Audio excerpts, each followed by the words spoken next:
It's time that Washington learned some history. It's time that we remember that this country grew from toil, the sweat, the ingenuity of generations of American farmers. It's time that we remember that rural communities feed this nation and they fuel our growth.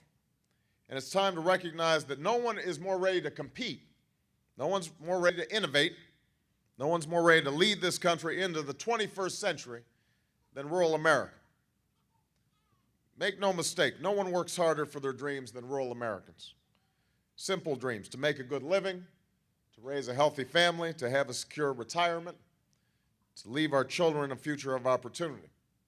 Those are dreams that are familiar to all Americans, but for too long, Washington has not worked for working people. While big corporations get tax breaks, the cost of the American dream is going up for the American people. Instead of representing those rural values, we get a politics of division. We get policies that serve the interests of the few.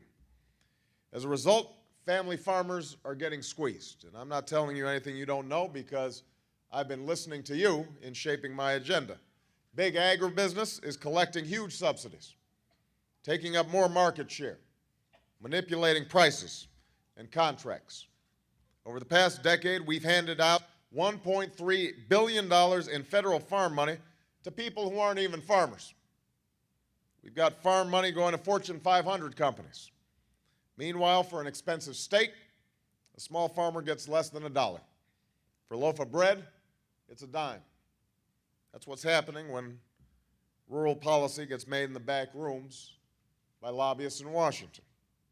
And that's what I'll fight to change on my first day in office. That's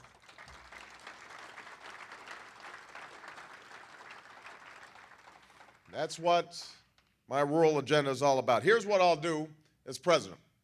I'll immediately implement country of origin labeling because Americans should know where their food comes from.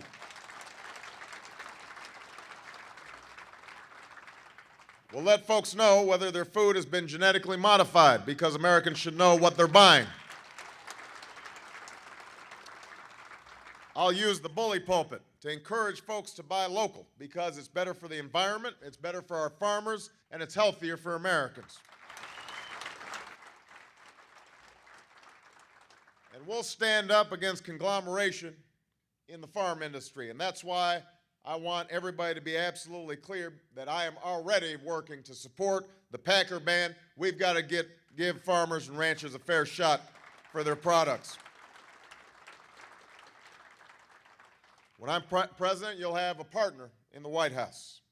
Tom Harkin will have a partner in the White House. We'll tell ConAgra that it's not the Department of Agribusiness, it's the Department of Agriculture.